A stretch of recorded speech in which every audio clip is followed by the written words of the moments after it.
Disney has released more hit movies than even they can count, and they've had this habit for decades, as films like Aladdin, The Lion King, Pocahontas, and Beauty and the Beast all smashed the box office. However, it seems like they've met a hiccup, as one of their latest movies, Strange World, stands to lose $147 million.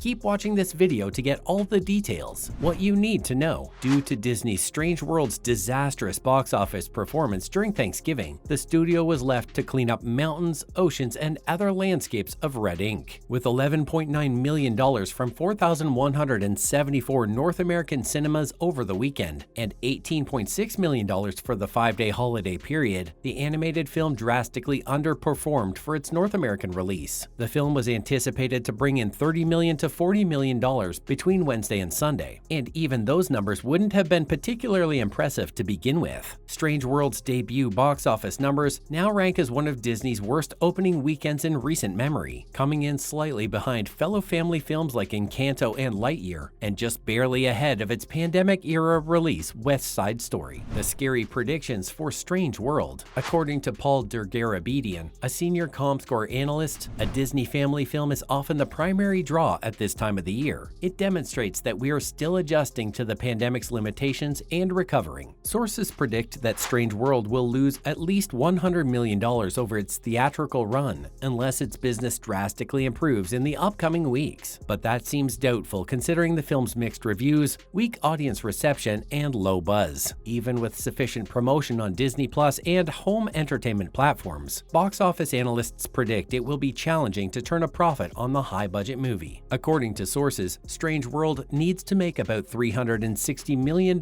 in revenue to break even because it cost $180 million to produce, and tens of millions more in global marketing and distribution expenses. Even good opening weekends can sometimes not be enough. Remember that despite having larger opening weekends, Lightyear $226 million and Encanto $256 million were unable to reach great heights. Rival studios predict by the end of its domestic run, Strange World will be lucky to reach $45 million. Comparatively, Encanto brought in $96 million in North America, while Lightyear brought in $118 million. The head of the movie consultancy company Franchise Entertainment Research, David A. Gross, claims that this is a mediocre opening by Disney animation standards. Even with strong ancillary revenue, the film will finish in the red at a cost of $180 million, including marketing expenses. It's possible that foreign earnings won't be much of a lifeline. At the foreign box office, Strange World, which earned $9.2 million from 43 markets, fared similarly poorly. Foreign countries don't want Strange World. Due to geopolitical sensitivities, Strange World won't be released in China or Russia, two significant foreign marketplaces. Additionally, due to the film's inclusion of a gay character, Disney decided not to submit Strange World to a number of smaller markets, such as Malaysia, Indonesia, and the entire Middle East. Disney was unwilling to alter the story to conform to the rules of those countries, where censors frequently target movies with LGBTQ allusions. The box office performance of every movie that opened, including Devotion, or went worldwide, in the cases of The Fabelmans, and Bones and All, during the Thanksgiving holiday was poor overall for Hollywood. Black Panther to the rescue for Disney. Things weren't completely bad for Disney. With an increase of $64 million over a 5-day period, the studio's Marvel adventure Black Panther: Wakanda Forever topped the box office charts for the third consecutive weekend. The superhero sequel has now made a whopping $675 million worldwide and $367 million in North America. Disney's animated productions, which have long been regarded as the industry benchmark, are continuing a depressing trend with Strange World. However, the studio hasn't been able to effectively reacquaint those fans with theatrical releases, despite breaking with tradition by posting Pixar films like Soul and Luca immediately on Disney Plus during the pandemic. The studio, according to some analysts, may have unintentionally conditioned families to see new films on its well-liked streaming service. In any event, Disney has made mistakes with pandemic-era films like Lightyear, one of the few Pixar movies to lose money in theaters, and Encanto, a musical fable that didn't become a viral TikTok hit until it was released on Disney Plus. Due to the fact that it supports Disney's consumer productions business, in addition to streaming and theme parks, it is an exceptionally significant industry for the company. The pandemic factor. Not just Disney has had trouble making it in the epidemic times in the animation industry. Families have remained annoyingly picky about what they're willing to leave the house to view, even even as COVID instances decline and normal life resumes. As a result, the only family-friendly movies to connect with audiences in the preceding 12 months were Minions: The Rise of Gru and Sonic the Hedgehog 2, both of which are part of well-known franchises. That's a concern since family films, especially animated ones, used to make up a sizable portion of the year's total box office receipts.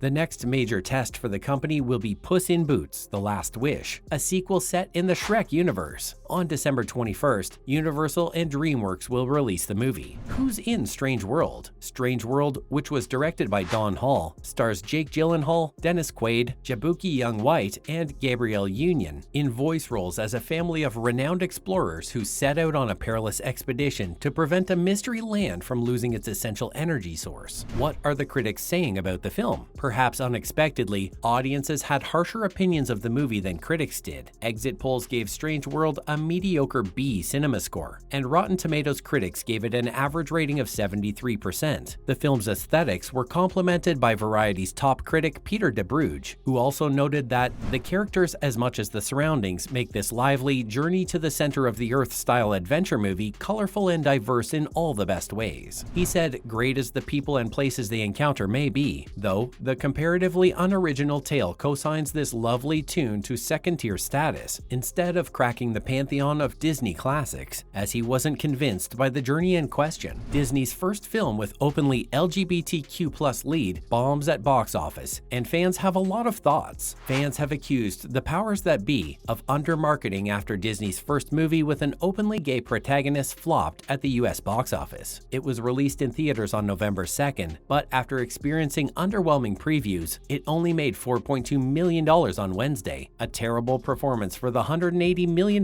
movie. Despite the appalling box office results, it has garnered the usual mixed reviews from critics and a generally positive fan response, which has many people wondering why it did so poorly. Strange World received criticism from Vulture, who stated that so little of Strange World's audaciousness comes through in the execution. One fan tweeted, "From start to finish, #Strange World was a complete blast. I felt as though I was part of a wonderful trip with these folks. It could have been the most solid family structure I've ever seen in a Disney movie. It's a lovely examination of family dynamics and identity." One of the film's stars, Young-White, has expressed his aspirations for the influence his persona will have on young LGBTQ+ individuals. In reference to Ethan, he said to Geeks of Color, "What's really amazing about him is that he's able to come into his own in a setting that is ready to accept him and support him. Ethan isn't battling his queerness as this significant issue, but in terms of that modeling and how that looks, he simply has a crush, which is a common experience to which many people may relate. Seeing oneself reflected in a way that is not making a big deal out of who you are is said to be the most effective thing." LGBTQ+ supporters have been outspoken in their criticism of Disney's marketing strategy leading up to the movie's premiere. One commenter said, "I'm sorry to be so pessimistic, but I can't help but wonder if Disney's lack of promotion for Strange World is because the main character is openly gay." Another echoed this claim, saying, "Disney is well known for this dishonest method of barely marketing a movie to show that certain movies don't make money. Many are scared that Disney may stop funding future gay films as a result of Strange World's box office disaster." Someone wrote, "They'll use the fact that it flopped as a reason to never again have gay representation because they didn't market it at all." Another fan tweeted, "If